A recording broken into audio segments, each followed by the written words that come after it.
Good evening, everyone. How's everybody out there? All right, so tonight we're having creators talk on tonight. And tonight we're talking about why the old content strategy may not work anymore. The rules have changed, platforms have shifted, and creators have to adjust if they want to stay visible in 2026.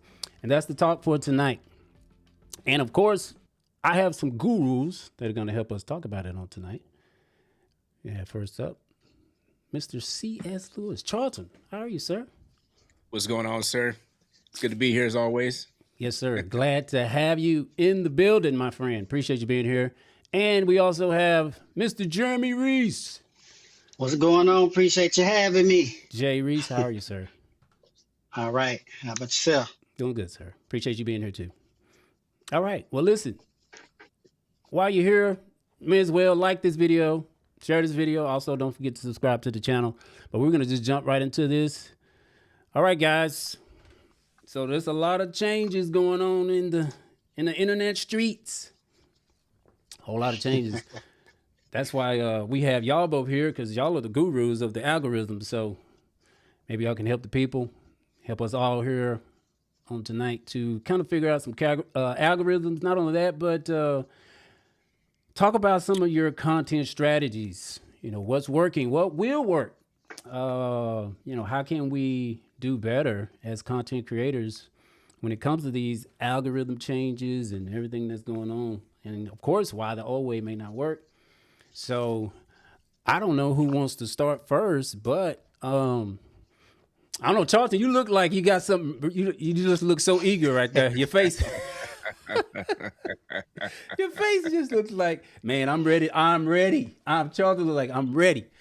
But no, C comes before J, I guess. So let's just go ahead and start with you, sir. What have you? I don't know. Maybe you can just talk about, just some things you working on and content strategy, and just however you want to go, whatever direction you want to go with. Very cool. Very cool. Well, first off, man, I want to say thanks for having us on here. Absolutely. I think when it comes to content strategy, I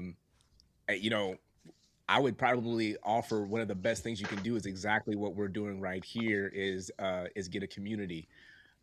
There's nothing more imperative than getting outside of your own head and linking up with other content creators across different platforms, not just whatever platform you specialize in. Get people in different niches, people in different geographic locations. Like, it's so important that you link up with people, bounce your ideas off of them, let them tell you what they're doing. So community is always going to be king when it comes to any type of growth strategy. And in that same vein, not only get a community, but I would encourage you to get a coach or a mentor of some sort. And if you can find one, that is just willing to kind of pour in you, that's great. Even if you have to hire a coach, I would honestly, get in contact with somebody who's where you're trying to be, whether you're trying to grow a business, whether you're just trying to grow a podcast, whether you're just trying to get product out there. It's just like it is so just important that you get advice from people that are finding success and that you implement it and that you do it quickly. So that's probably my number one tool right there is get a community and get a mentor. That would bode well. Whoa, bro, you really set the bar with that for real. So I love that. Get a community just to kind of talk about things, because I'm gonna be honest, I don't know a whole lot. I know a lot of people think that, oh man, it's a whole lot I don't know. And so that's why I'm glad we were able to kind of come together and talk about this stuff, because we can learn. And I think I have that in the details of this video. And even the last one, that the main thing, or one of the main objectives, is for us to be able to learn from each other. Not only that, we can help others. So you hit the nail on the head. Get in that community, because it's hard. It can be really hard, and sometimes you can feel real defeated. Of course, maybe y'all can share some of the story. But Jay Reece, would you like to piggyback off of that and offer some of your sound bites on that, sir. So for us, I would say you want to be very intentional about what you're doing. Make sure like every video that you create kind of has purpose, and you know, when you first start off, you might not necessarily know like exactly what you want to do. You kind of experimenting. But once you figure that out, you know, you just kind of want to stick with what you see that's working. So that's what we're trying to do. Um, you know, we kind of been mainly focusing on the funny aspect and, you know, family, but we also want to get back to how we originally started, which was the podcast. We kind of been neglecting that part and, you know, sticking with just, you know, the funny video content creation. Because you don't want to just get sucked into like these algorithms and just be feeding the algorithm, doing and creating for it.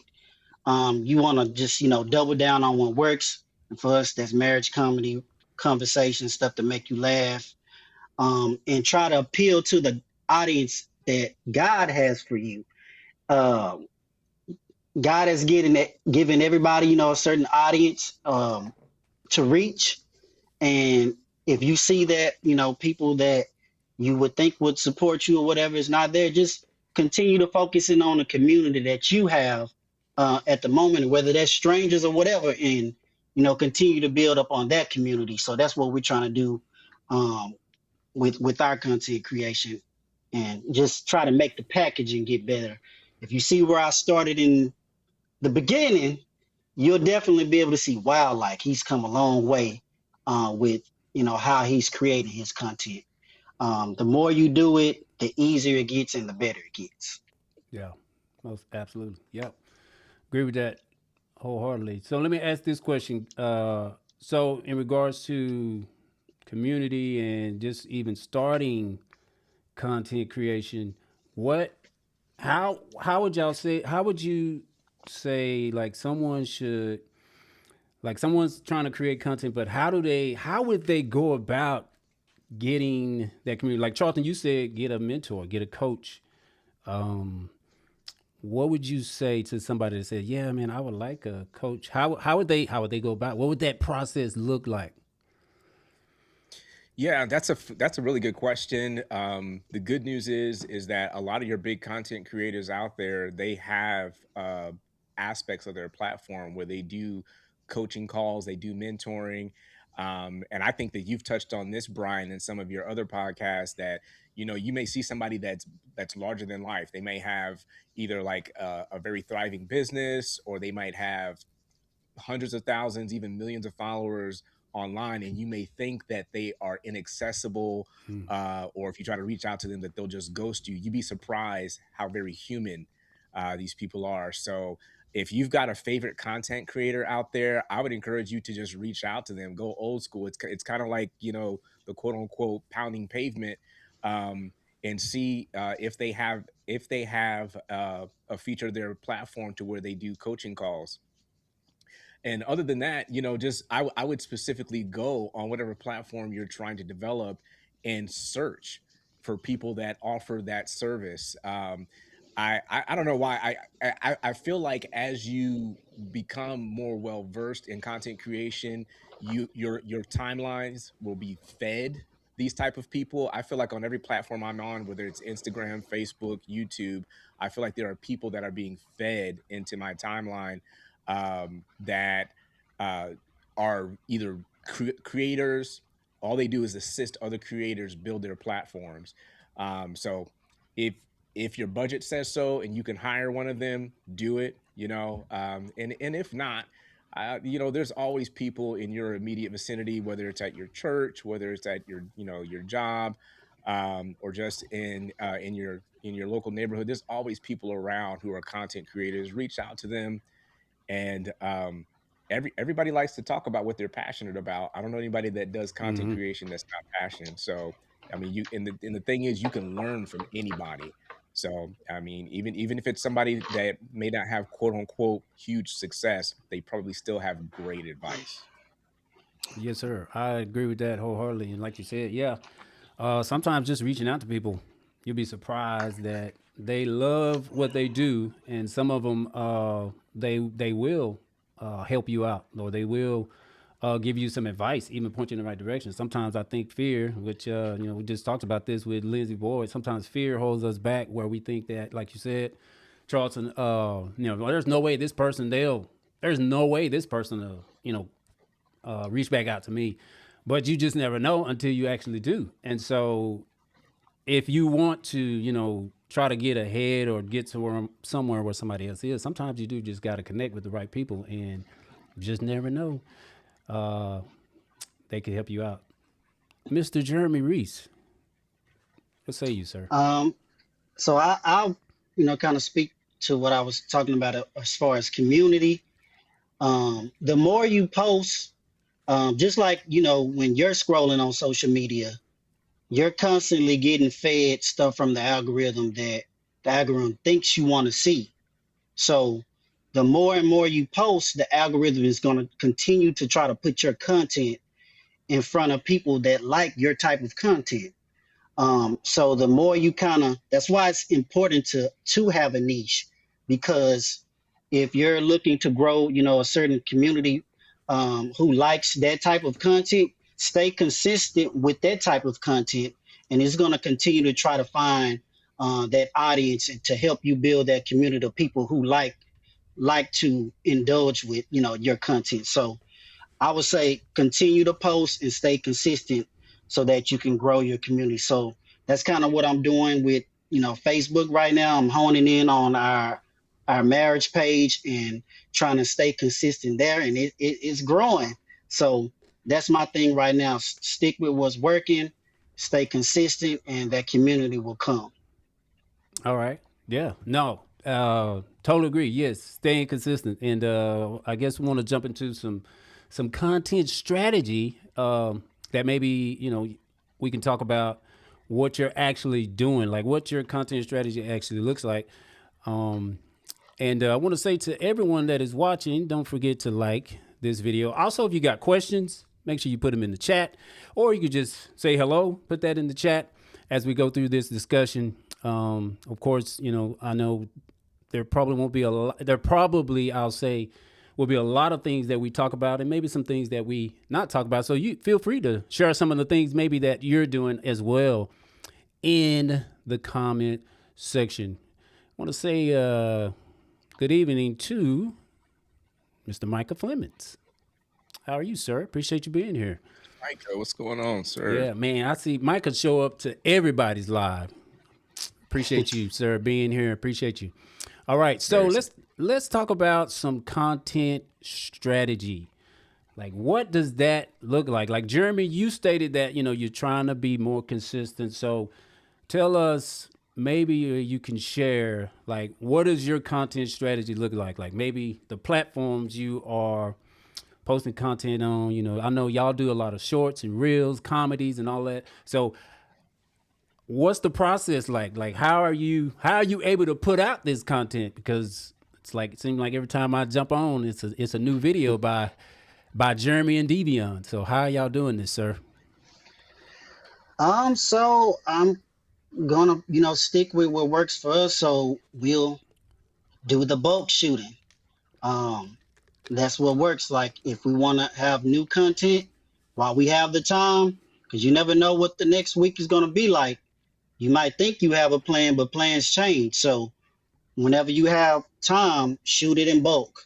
Hey, okay, I know I want to shoot 5 videos, and I can pocket those and spread those out over the next, few weeks, because mixed in with the new content, I'm still going to do reposts, because there's millions of people out there, and there's still somebody who hasn't seen it the first time.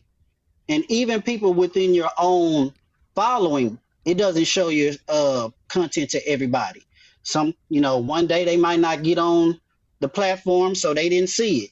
So that's why I hone in on repost. And from what I understand about repost, specifically with Facebook, you got at least allow 30 days, because If you don't, it's actually they're actually sending you messages saying, "Oh, we didn't block it or anything, but we noticed this is within 30 days." So it's okay. You just want to wait at least 4 weeks before you repost. So just that's kind of what's helping me stay consistent with the creation is bulk creating and reposting because you don't want to just continue to create new content. You don't have time for that. So do a little bit of both and you won't be spread thin. Now, when you first started out, you don't have content to repost. So you're going to have to, build up that library of content first before you can do the repost. But once you got enough videos, mix in the old and the new, and it'll help you kind of stay consistent.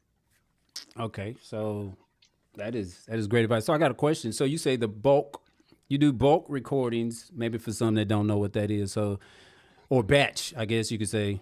I'm not sure which word. I can't remember which word, but that's y'all recording multiple videos, right, for that day.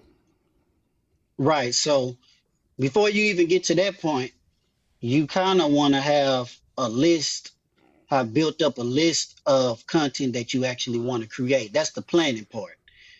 So, you take the time out to say, okay, I know I want to do this video, I want to do this video, and you have that list so that when you get ready to record, you won't be guessing, oh, what I'm gonna do right now. I don't know.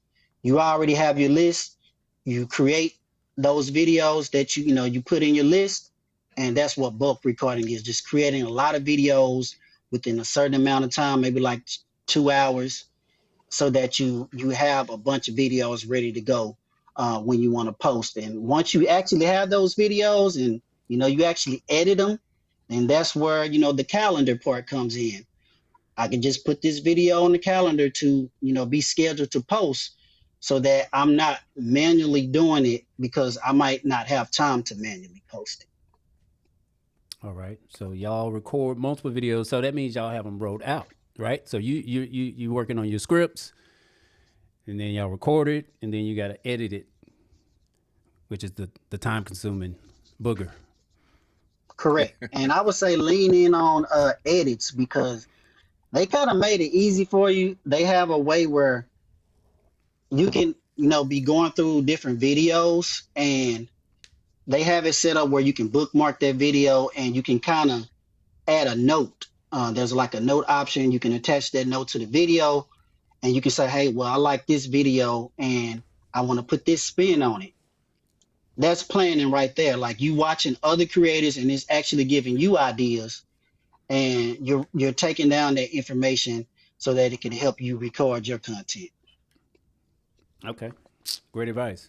Bulk recording. Yeah, I think that is probably one of the great genius moves to do, especially when you got time in a day. If you can record 2 or 3 videos in a day, and then I don't know how y'all do it, but I don't know if y'all edit the same day. Maybe you don't, but I guess we can talk about that. Of course, I know we talk kind of about editing and what editing programs to use. We can probably dive into that too.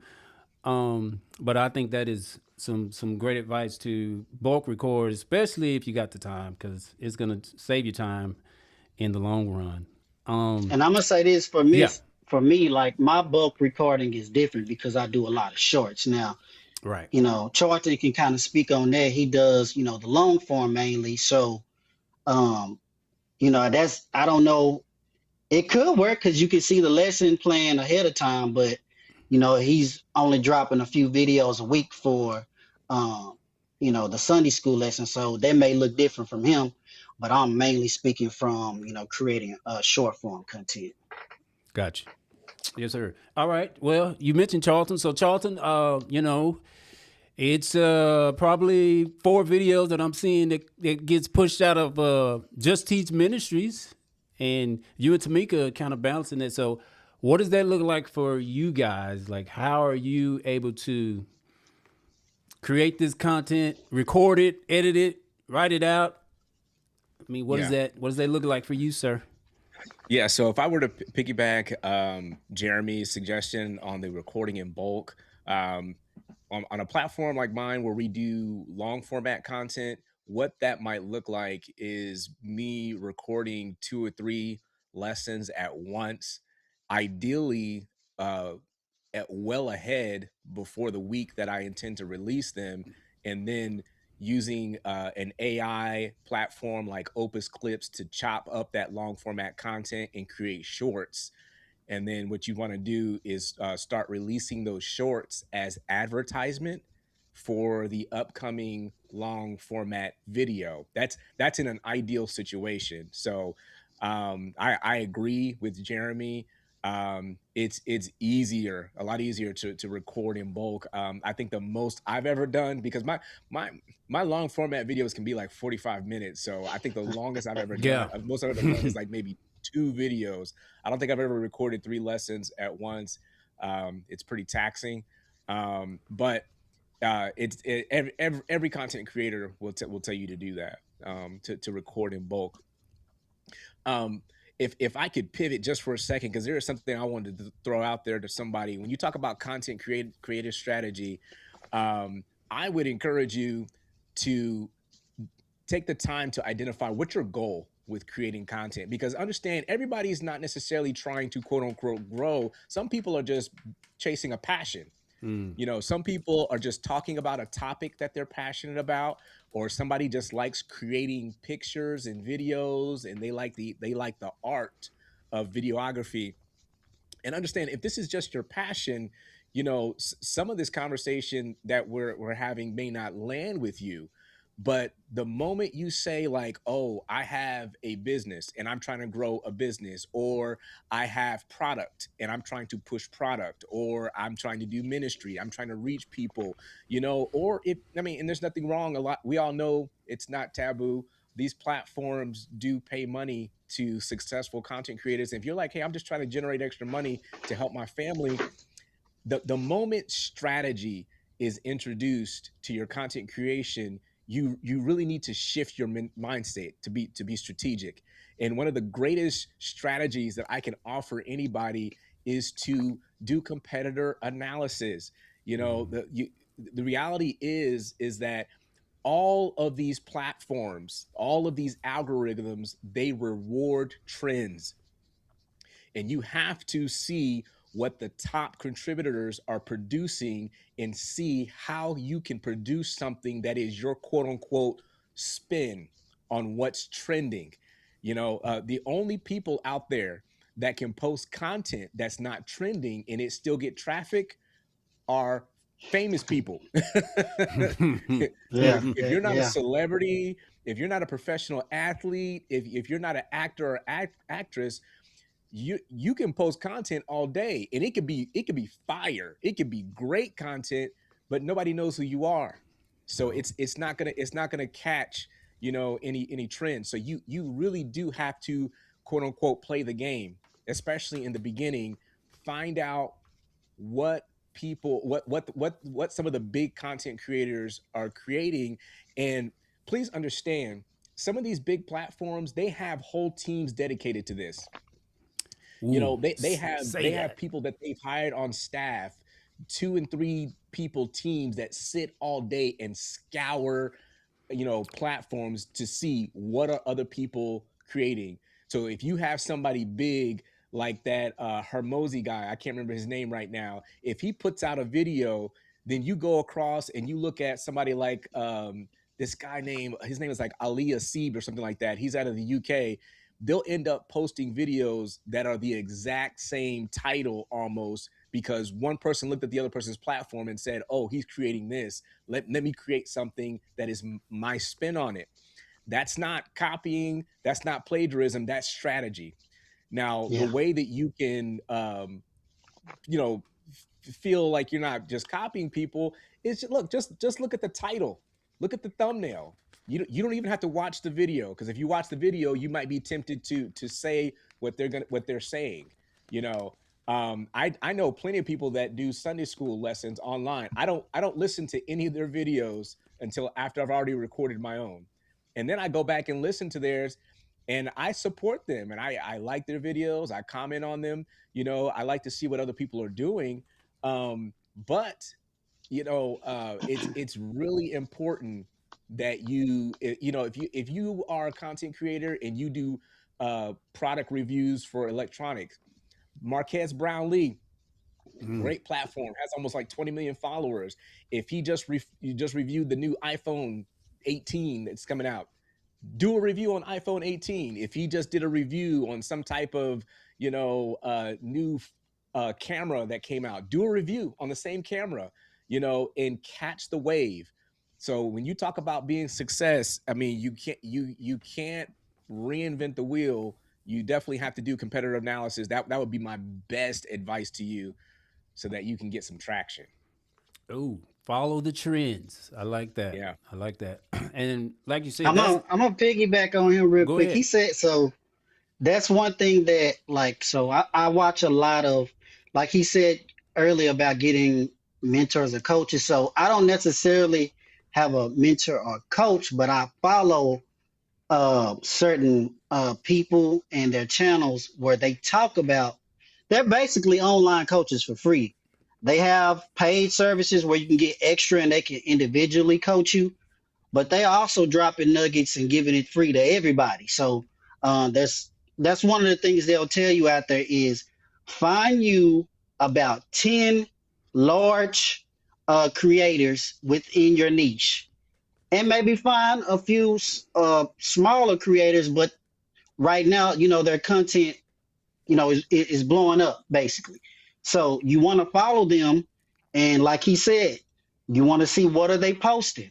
They have different applications that you can actually type in competitors, and it'll do all the analysis for you, show you what time of the day they're posting, so you can kind of, maybe if I post close to when they're posting, it'll come up in the feed of their audience. Like there's different ways you can do that. But once you follow them and you see what they're doing, like he said, I just had a conversation with my wife about that. Like it was like right now there's certain videos that we'll make and we might have been inspired by somebody else's video and we put our twist on it. But there's coming one day where we're going to be the ones where we create the original content, and people are going to be copying ours, putting their spin on it. And I'm not saying copy, like he said, is plagiarizing, but they're going to be inspired to put their twist on what you create. But you definitely want to leverage that, because when you have those competitors and you put your own spin on it, the algorithm can sometimes push you into their audience, and that's where you want to be. You want to be pushed to the audience of similar creators. Yeah, and if I could, maybe even tweak what I said with competitor analysis and just say community analysis, because the reality is that high tides raise all boats. So you really don't need to look at other content creators as your competition, because that's not the way any of this stuff works. It's actually, I mean, I know sometimes when you're in business, you think, oh, I want to sell this exclusive product that nobody else has so that people have to come to me for it. You don't have to worry about that with content creation. If people have a topic that they are interested in, they want to see several different creators talk about that exact same topic, and they want to glean from all of them. So it actually behooves you, like what Jeremy is saying, to lock into a niche, lock into a community of content creators, and create similar. It might be the same topic, might be similar strategy, but it's different content. The substance is different. Correct us, Charleton, with the community. Correct that. No, all of that is good, because why reinvent the wheel when you can just follow maybe some trends or other content creators, like you stated, if they're talking about the newest iPhone that's coming out, everybody's going to be talking about it. So why not jump into that arena and put your content out there? Because like Charleton says, and I do it too, where I want to see everybody or multiple people talk about this one thing so that I could get a good understanding of what it is that I need to do. So yes, I think that will definitely help creators follow the trends. Even looking at their titles, their thumbnails that they use, the graphics they use, and just just different things like that. So all of that is great advice. Let's see. We got a comment here. Miss Tamika Lewis says, she says facts about the whole teams, and that's something that I think just want to hit home with that. When you are watching these content creators, you do need to understand that they do have teams, whereas we're just kind of one man shows. Where we're kind of doing it all. We're doing the editing, we're doing the scripting, we're doing the recording, and or our spouses may be helping us, right? But it's still hard for us because, you know, if we try to compete with these people that have these big teams, they're pushing out content. I mean, almost daily. You know, every other day, they're pushing out stuff. So I would say to creators, you know, don't get lost in that sauce where you see that, man, how are they able to do this? They have a whole team behind them pushing them. So just do what you can do, and but look for easy ways to manage it, make it easier. So follow those trends. All right. So I want to now kind of jump on. Jeremy kind of talked about this. He talked about Facebook and how that you know, they repurpose content. So a lot of these platforms, they have different. Like I don't know what I think, was it YouTube, Jeremy, that does? Oh no, you said Facebook allows you to repurpose for 30 days. So I don't know what YouTube does, but all of the algorithms are different. They change, and actually most of them, a lot of them have just changed. So I'm not able to keep up. I don't know what to do, where to start, but how can I get my content where the algorithm is befriending it and sharing it with others? What's a strategy we can do to make it beneficial? I think being consistent is one, but I don't know. Jay Reece, what's your thoughts? So I'll talk about a couple, and then I'll leave YouTube to Charleton. He's the YouTube expert. Charleton is a YouTube expert. I agree with that. He's a YouTube So I would say, yeah. So I would say, I do know with Instagram, you can repurpose content. I believe it's 60 days. Don't quote me on that, but I believe you at least need to wait 60 days before you repost to Instagram. But Facebook, 30 days, you can do it. They now allow you to upload bulk reels. So if you had a lot of videos and you just want to upload them all and then schedule them within Facebook, you can do that. They've integrated, you know, some calendar options into the business suite if you want to go in there and use their planning. They also have a new, I don't know if y'all have seen it. If you have a professional profile, at least, they have a new AI assistant within there, and it's constantly giving you tips about your video. So as soon as I post the video, if I wait like 30 minutes and go within the dashboard, it'll tell me, okay, you're starting to get traction on your video. You have a strong hook. And if after, you know, an hour or so, it'll update it and say, hey, well, it's getting pushed out to more people.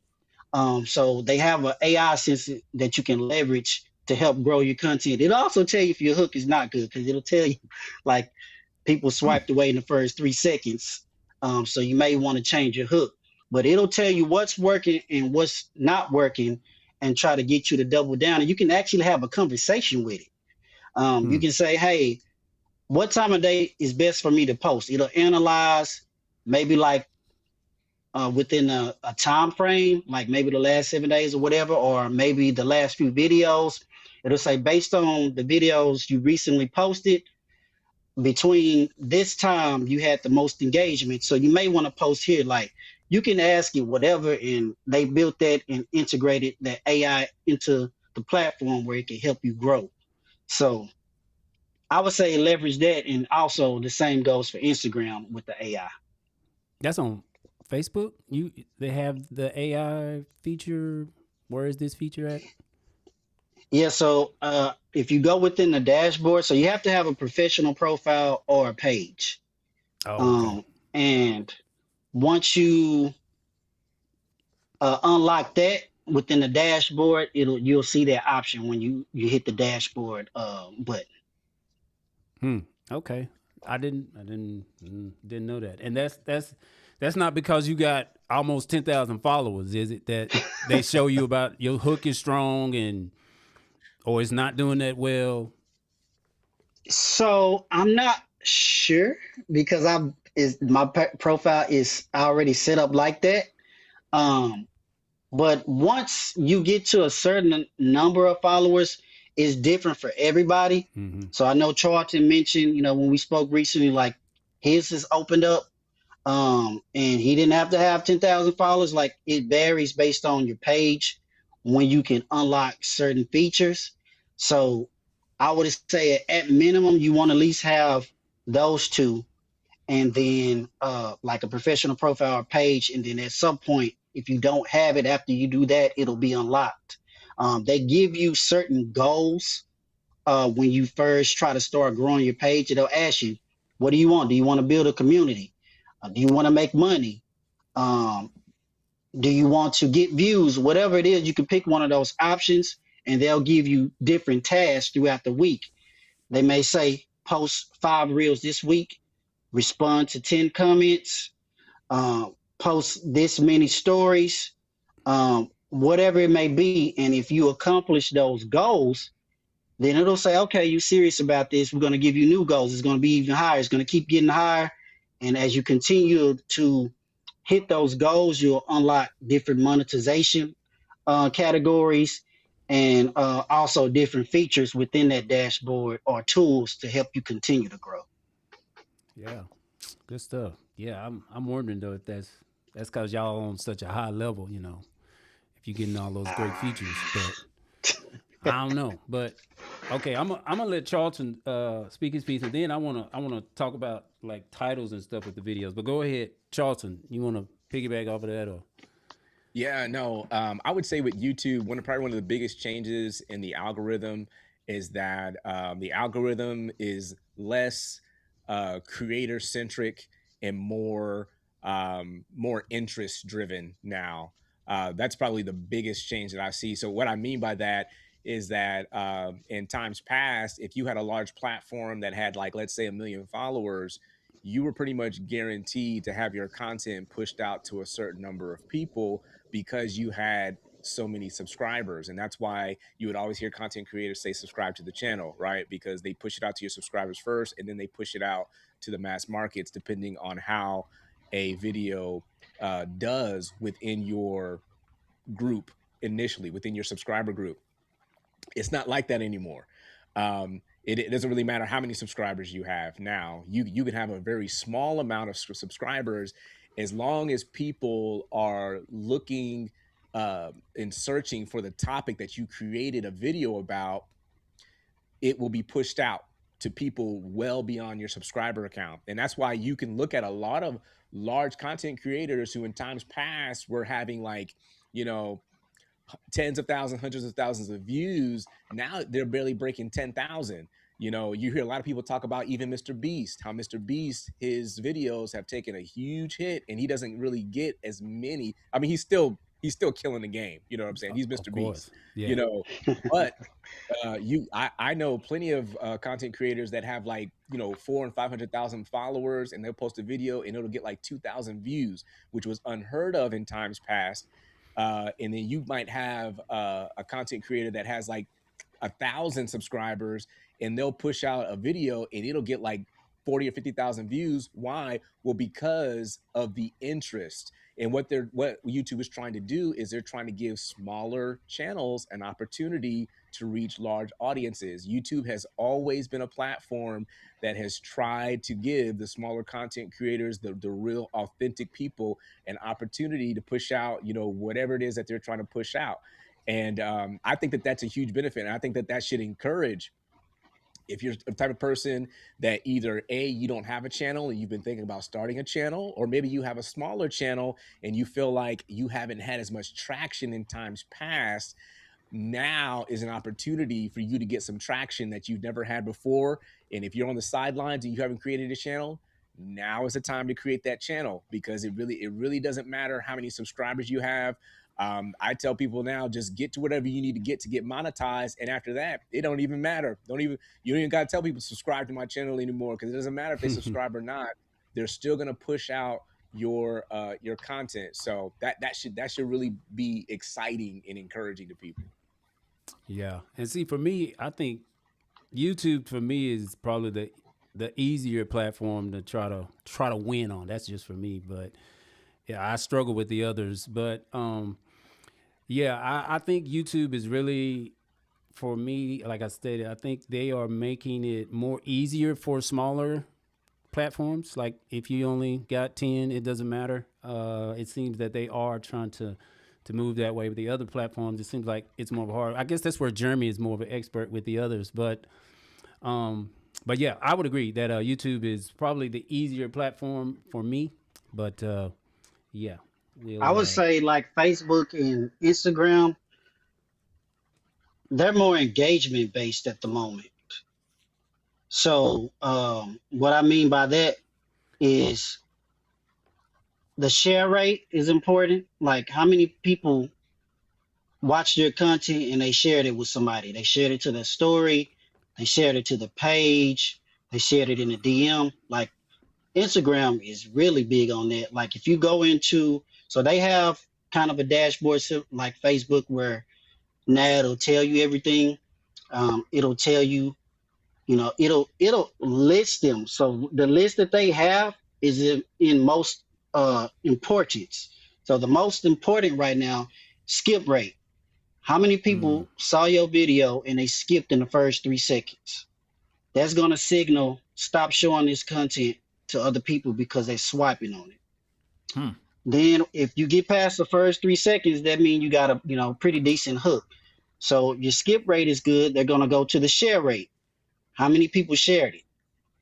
That's more weightier than likes. So next is going to be likes. And it just keeps going down from there, like watch time and everything. But right now, with Instagram and Facebook, they're really big on engagement. So, like he was saying, whereas you might have like, because even my regular page, I have 40,000, almost 40,000 followers in it, but it's taking a huge hit.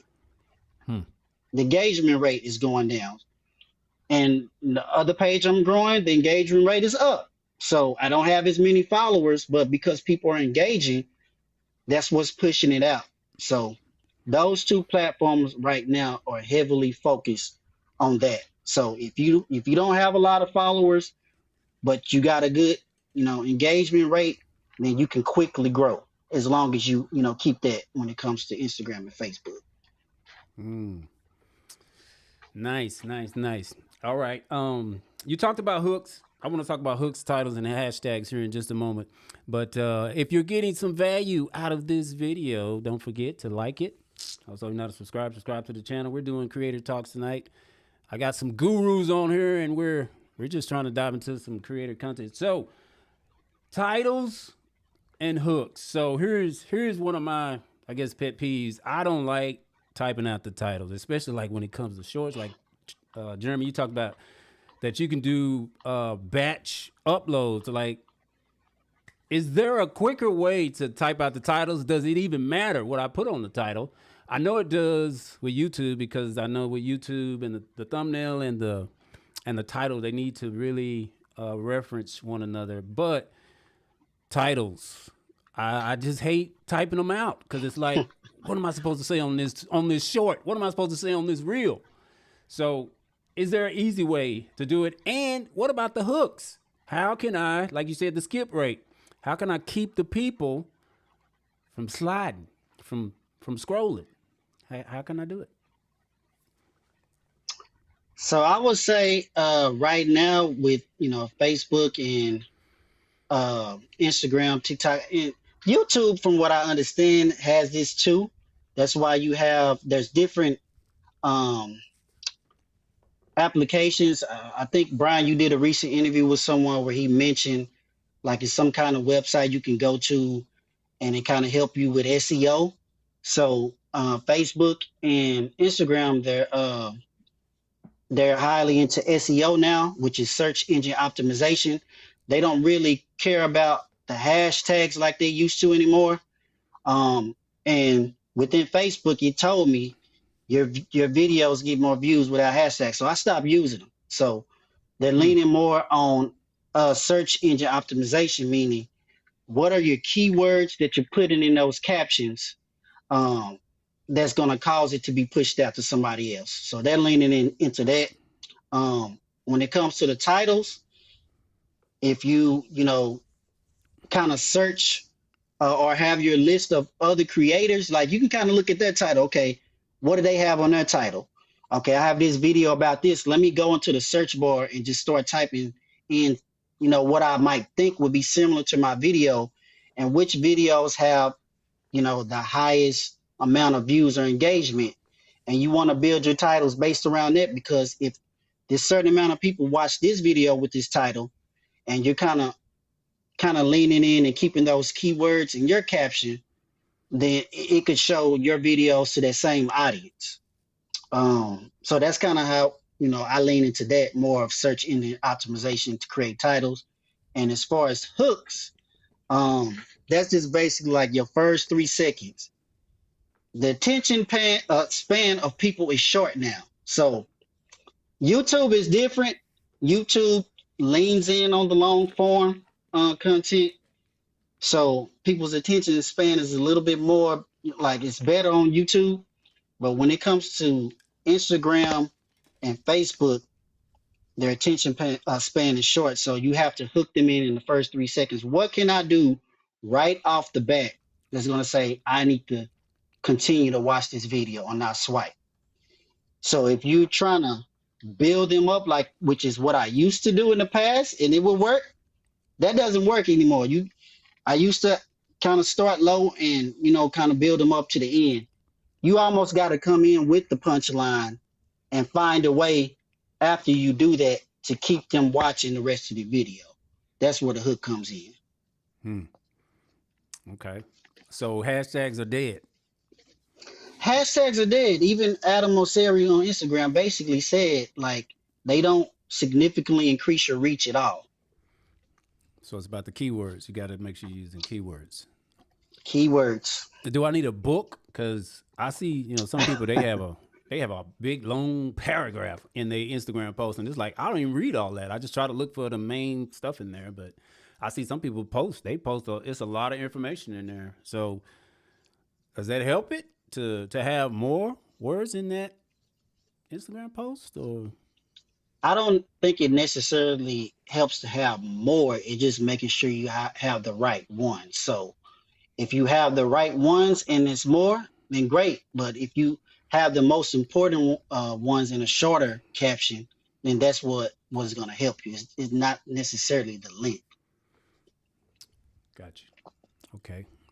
Probably need to have a whole session on that, Facebook, Instagram. And of course, you want to have your own screen text to draw them in, because just like kind of like YouTube with the thumbnail, whatever you put as the on screen text, that's going to be what will actually cause them actually click on your video and continue to watch it.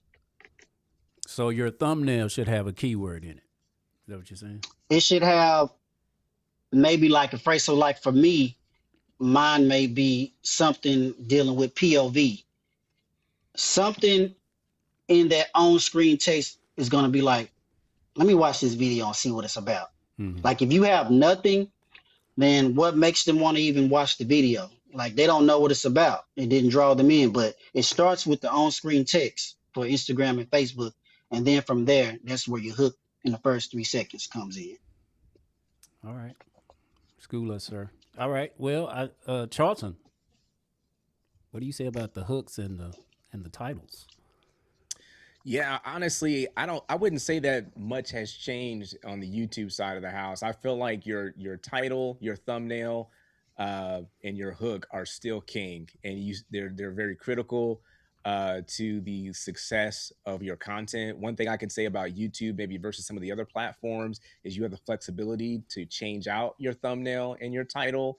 So if you do a title and a thumbnail and you want to put it out there, see how it works, and then maybe a few days or a week later, go in and change out the thumbnail and the title, you can do that. But yeah, to piggyback what Jeremy said, you definitely want to have a title that catches people's attention. And it doesn't have to be the overarching, topic of whatever the video is about. I was watching a video the other day with that guy Stephen Graham, who he's got two platforms. He's got Stephen Graham, but then he's also got like the Iced Coffee Hour or something like that. And he was interviewing a content creator, and the title of it is you know, made $100 million in 1 year. You know, and that's what grabbed. You know what I'm saying? Of course, that wasn't the whole conversation, but it's impressive that a content creator was able to make $100 million in 1 year. You know, so you want something that grasps. Of course, because of the size of the thumbnail on YouTube, you can do a thumbnail that doesn't even have words. You can just do something that has a picture that kind of grasps people's attention, and you can use, you know, the title off to the side to say something. Of course, it's probably been said a million times. You don't have to match the title on your thumbnail to the actual title of the video. It's probably better to not do that, so that you can say more things to grab people's attention. So that's definitely a strategy. And of course, with YouTube, the hook or the retention is not 3 seconds; it's 30 seconds. So they measure to see how many people are still watching your video within the first 30 seconds. And a decent retention rate is like 60 to 70%. A good retention rate, I would say, is 70 to 80. I would say an excellent retention rate is like over 80%. If you got over 80% of your viewers still watching after the first 30 seconds, you've definitely done the right thing to hook them. And there's all different types of strategies to this. You know, I've played around with different things with me. Like when I first started, yeah, tell us about when you first started. Tell us. Man, when I first started, I was having a hard time transitioning from teaching Sunday school in person to teaching it online. And I was warming up like I was warming up like I was preaching a sermon. I'm first giving honor to God. We thank God for each and every one of you. You know, we got an excellent lesson today. God's gonna move into my. And I was doing all this big, long, you know, ceremonial semantics. And like Jeremy said, people's attention span is short, and I was taking too long to get to the point. So I learned to just cut it short. You know, if I greet them, I just say, "Hey, my name is Charleton Lewis. Thanks for showing up. Today we're talking about blah." You know, the title of it and the scripture, like go straight to it. And then I get to an intro. I've even played around with putting the intro at the beginning of the video. So I don't even introduce myself. I just come in hot talking about something. And that works very well because you can use your intro as an opportunity to say something to pique people's interest and, you know, create tension, maybe ask a question, you know, or whatever. And it's a really good opportunity. And I've noticed a big difference in my retention rates based on how quickly I got to the point.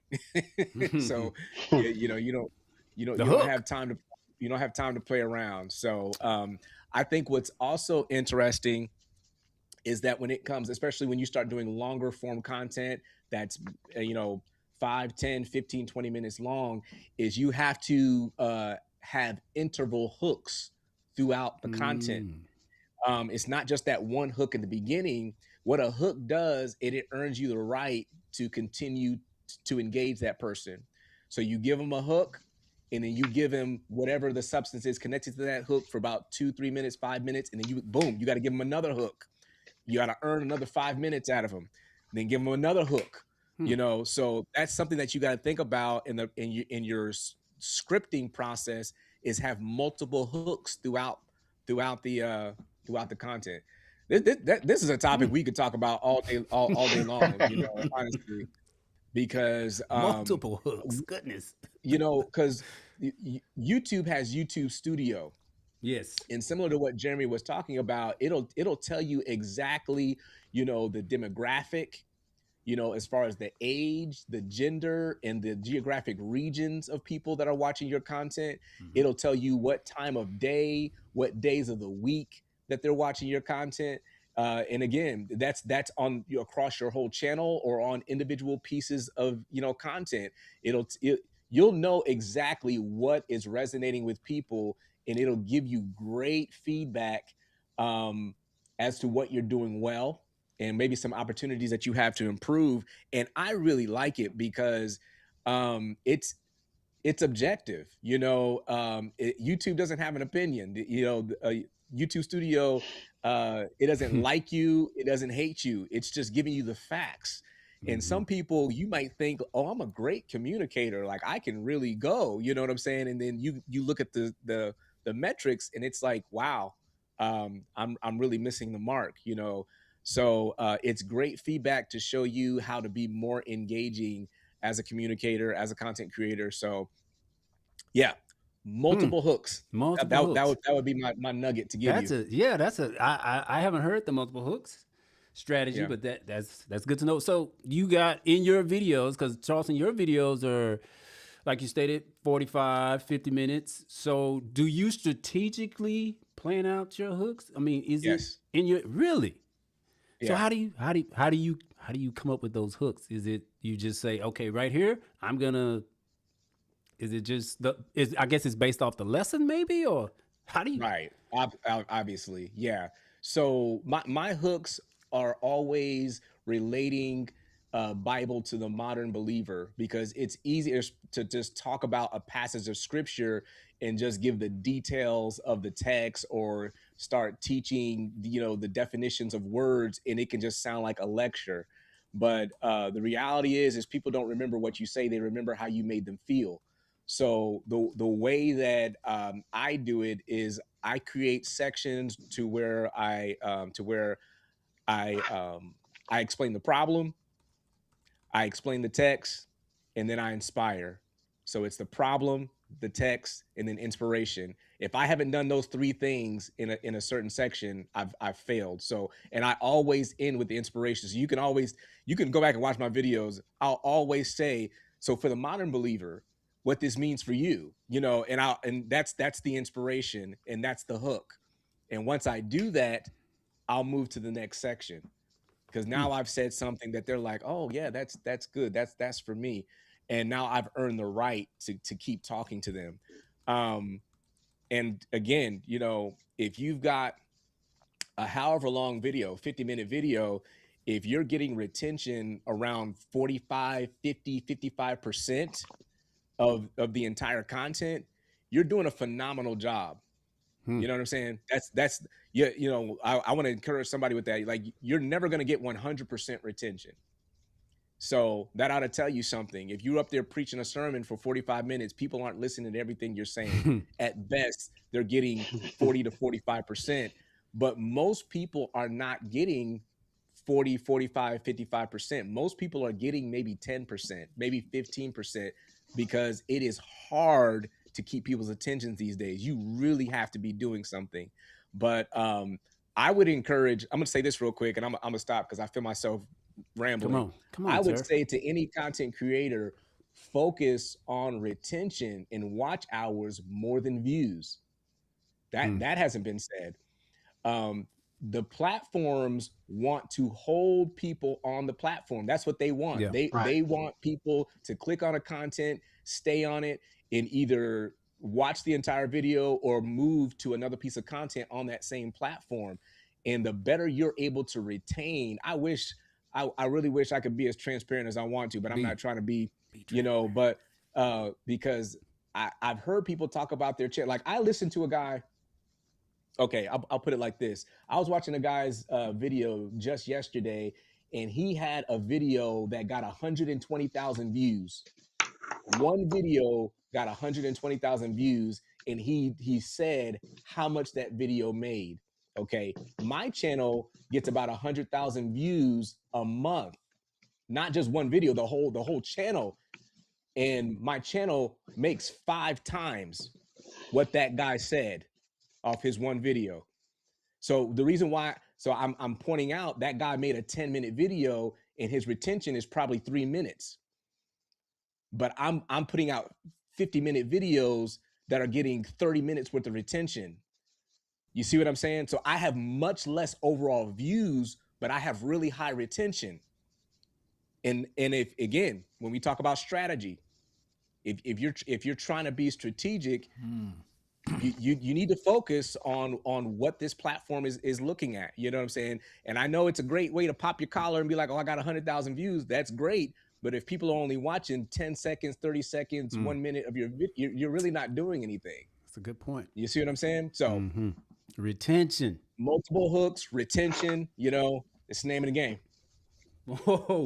I'm gonna say like that, like he hit on some really good nuggets there. Like the retention is big. So like just to piggyback on that, when he said he spread out hooks throughout, his long form. So when it comes to short form, you want to test different hooks with the same video.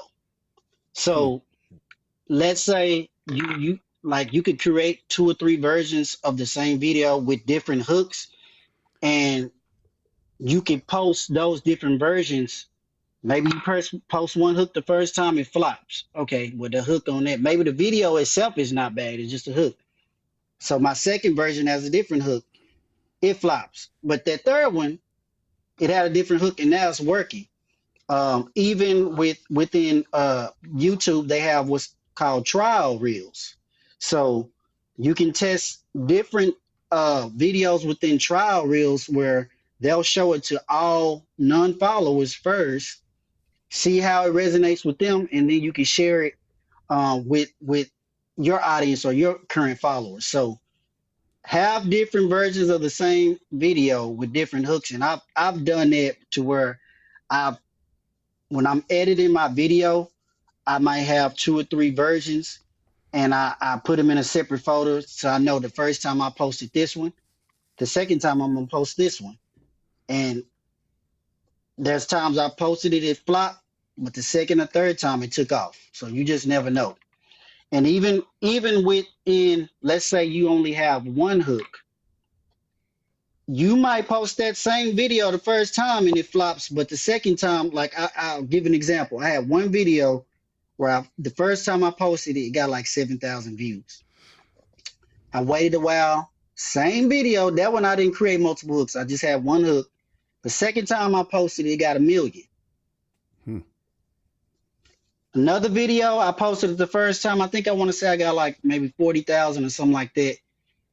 Now I recently reposted it. It's almost at 4 million views right now. So like you just never know. The first time didn't work, but the second time did. Sometimes it's the hook itself. Sometimes it's just reposting that same video with the same hook. So wait, you said you got different hooks for the same video, right? So you post that same video, I guess, spread out over those days. Like maybe, like you said, Facebook allows you to repost something for 30 days. So the next 30 days, you got a different hook to it. Is that what you're saying?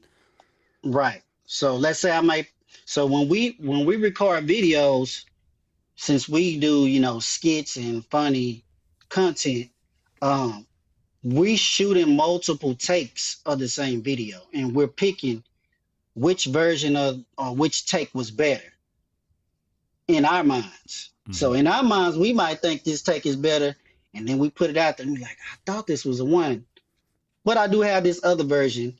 And then we put that out there, and next time it might do better. It's like, okay, well, it was different.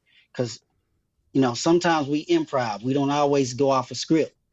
So something we said in the next time might be better. And that's what draw me in, because we notice that certain things that we say within the video, they'll quote that in the comments. So whatever we said in that video resonated with, the people, and they'll put that in there. Okay. Multiple hooks and different versions, different hooks for your video. Man, I never heard that. See, y'all are helping me. Multiple hooks. I like that. Okay, so man, y'all know we've already been talking an hour. This is crazy.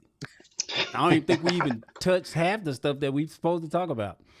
All right, so I want to. What about like as far as the actual? Well, no, I want to hang on. I want to go back to something Charleton said. Charleton, you said it took you a while to get comfortable from switching to teaching in person to talking to a camera.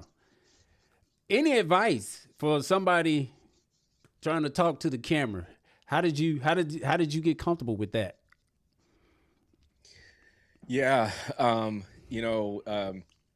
content creation is a contact sport. I feel like I've said this many times before, and I'll die on that hill.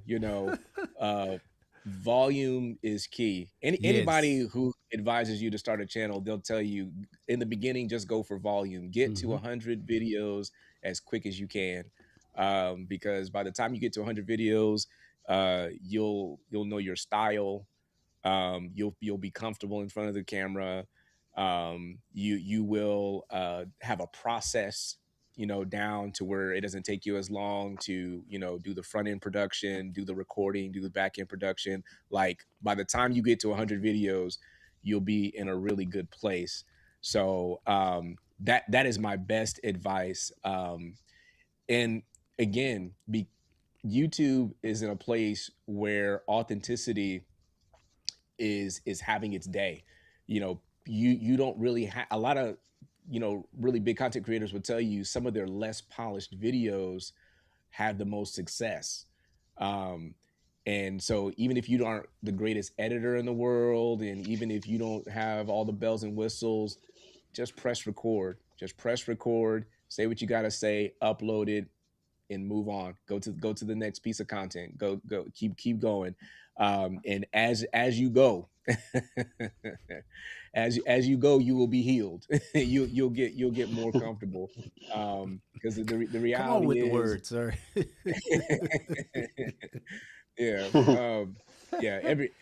You listen to so many content creators that they tell you the same thing, man. Like when they first started, everything they did, they felt it was cringe, but by the time they got a year in, they sounded like a pro. They sound like they've been talking their whole life, so just create content and keep going. But you got to be consistent, and I know so many people that I know personally that would be great content creators. I mean, they're so knowledgeable, they're so gifted, but they don't know how to be consistent.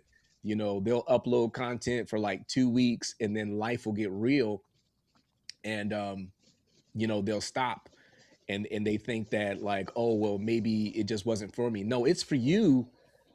Again, that could be a whole nother creator talk to talk Write that about down. Consistency, because if you're going to be comfortable, you have to get in the routine of being like, okay, I record on Mondays at 7 p.m. and you've got to protect that. And you guys know that because you know me personally, especially, Brian, like whenever we talk about doing stuff personally, you'll be like, he'll ask me, Charleton, what day of the week are you recording? Because he knows that day's not available. Yep. Yeah, and that's really what you have to do in order to be consistent. You have to protect it. There's been so many social events and things I've gotten invited to, and if it's on a day that I'm recording, guess what? I'm not going. And that's what you need to do in order to be consistent. But consistency, it'll get you there. So I'm gonna stop there. That was good. That's a hot button for me. That is consistency. Yeah, because that's good though, because I like that, because you map out that calendar day and like, look, we're not doing nothing. This is that time. This is what that time is reserved for. Even outside of content creation, like it's family time. Like, that's important. So if you got family time outside of content creation, right, stick to it, right? Stick to it. So that's important too. But I like that as far as content creation. I think that'll help some creators that, look, if you want to be consistent, put it on your calendar. Like Jeremy talks about it all the time. Put it on the calendar, all that. And but no, that's good. Jeremy, what about you? How are you and Devion get so comfortable? Y'all even getting the kids on there. I mean, y'all look like naturals. Yeah, like he said, consistency. Like the more I did it, I just got too comfortable with being me. So like, I've always enjoyed comedy and funny stuff, but y'all been knowing me a long time. Y'all would say when y'all first met me, I was very reserved, right? Yeah, very.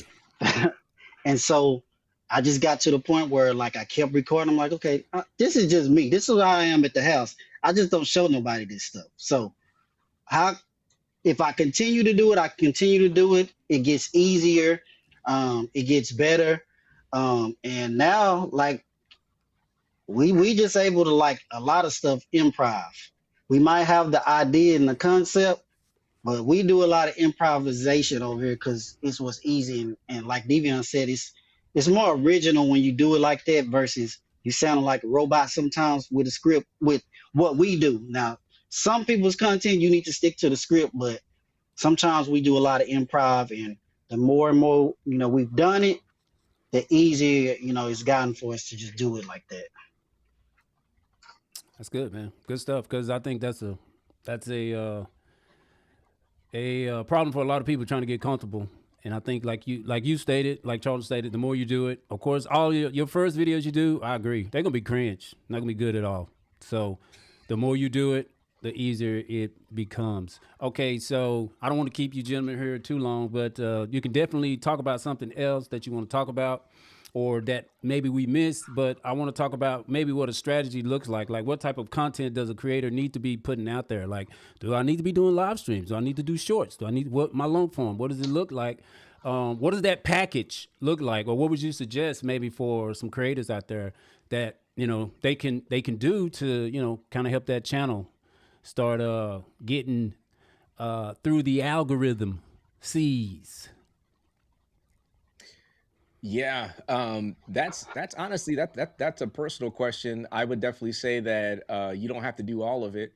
You don't have to go live if that's not your thing. You don't have to do shorts if that's not your thing. You don't have to do long format if that's not your thing. Like, you can kind of decide from jump, or you could start on one of those and pivot to another.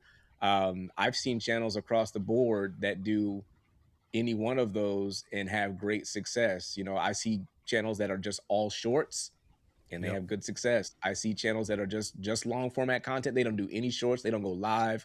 All they do is just 10, 15-minute videos. They do great, and then there's some channels out there that all they do is live podcasts. Those are usually probably more of your entertainers and celebrities. So, part of this is artistic expression. So you have to do anything that keeps you excited. You don't want to do anything that's too complicated to where it presents itself as kind of like a barrier for you to be consistent.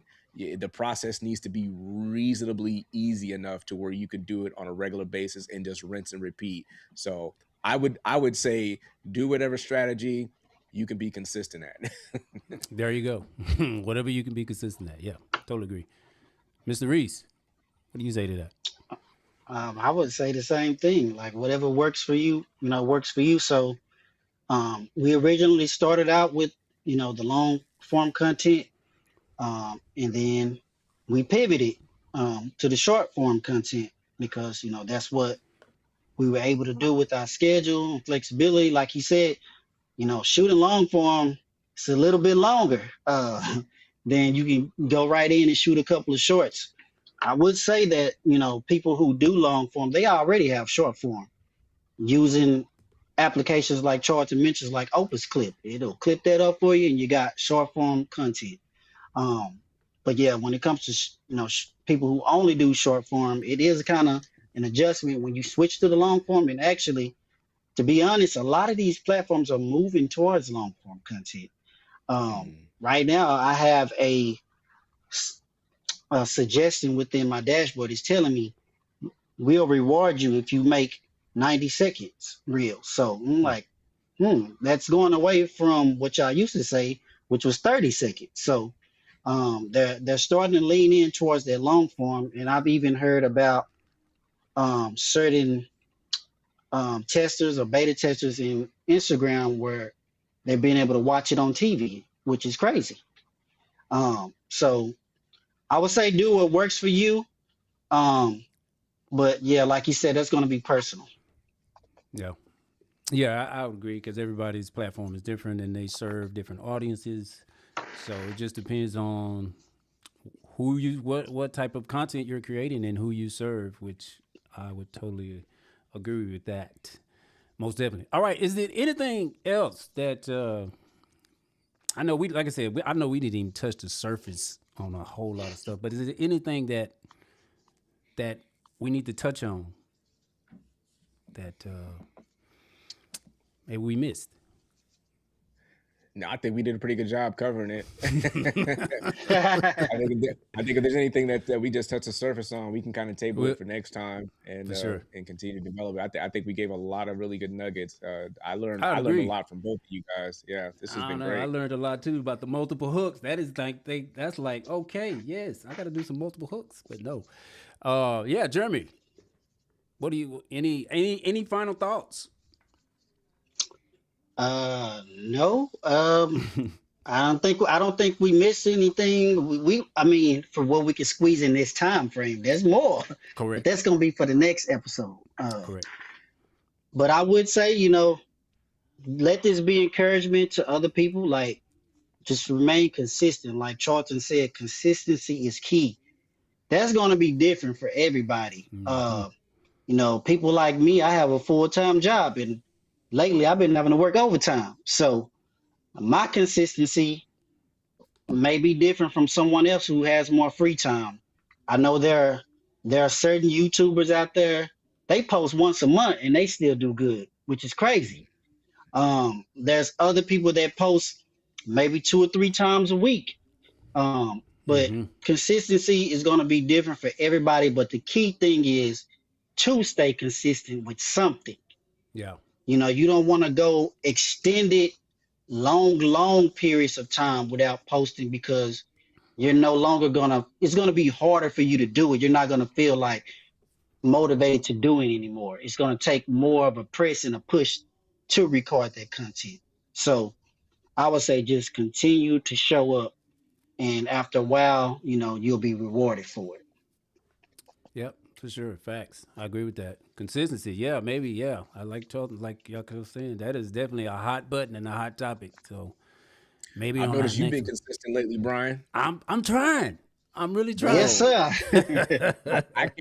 I normally try to hop on the lives with you, man. Yeah, but I know. You firing them off so quick, man. I was like, dude, he was live again last night. I was just like, Yeah, I know. I'm Well, loving see it, that man. one, Keep that up the one good with work, man. Lindsay, I had to do well with that one. We scheduled that one, but of course with her being, she told me she was going to be in the UK, and so I was like, okay, I'm gonna just send you a date, and then you let me know what's good. And she sent me the date, and I just tried to pick a time that was good for me and for her, not too late for her because they're like 6 hours ahead of us. So with that one, yeah, I had to do that one early, but yeah, I'm trying to be more consistent. So I appreciate you guys too, because it's helping me, because I like to see y'all's content, but it's encouraging, just like even this conversation, it's encouraging because, we get to come together and talk about these things, but also it's just refreshing to hear from other creators, because I know we all deal with some of the same things. So consistency is something I'm working on, trying to get better at it. And hopefully next month, I don't have. I'm gonna get the dates, but I don't have it for us to share tonight. But I'll get the dates. But next month, of course, I think we want to try to get together twice next month. So we'll get the dates and definitely put that out there for others. But I want to share you guys' channel. Just give me a moment here. I want to share y'all's channels, and I definitely appreciate you guys being here on tonight.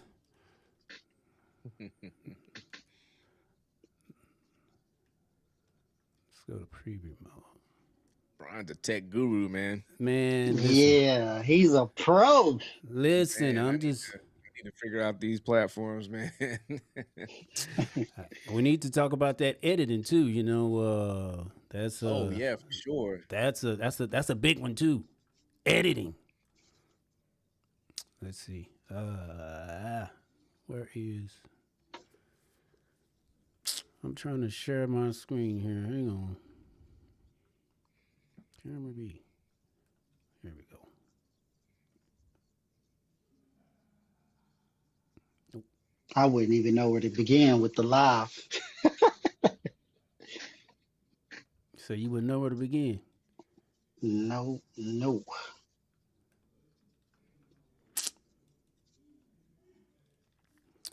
I was trying to share y'all's platform. It's all good, man. They know where However, to find us. oh yeah. However, listen, if you got enjoyment out of this creator talk tonight, make sure you like the video. Also, I have their details in this video, so you can follow them, look them up. Of course, Charleton Lewis, he's with Just Teach. Ministries. You can find him out there on YouTube, Instagram, Facebook as well. He's sharing his Sunday school lessons that he does. Very good at it. And of course, Jeremy Reece. Jeremy's got like 2 different profiles. He's a singer, and of course, him and his wife, they do the Jeremy and very talented. The kids are even talented. The Jeremy and Deviant show, where they do skits and different marriage topics. So I want to say, hey, I appreciate you brothers being here tonight. Of course, we'll be back next month. No, man, I appreciate you all. We'll be back next month to talk about some things. We'll get together and see what we're going to talk about. But thank you to everybody that was watching tonight and liked the video, that commented. We appreciate you all. And we'll call it a wrap. We'll let y'all have your evening. But thanks again for watching. Charleton and Jeremy, appreciate y'all. Y'all hang on. Hang on this time, Jeremy. Y'all hang on. But appreciate y'all. And we'll catch y'all in the next video. Have a good night.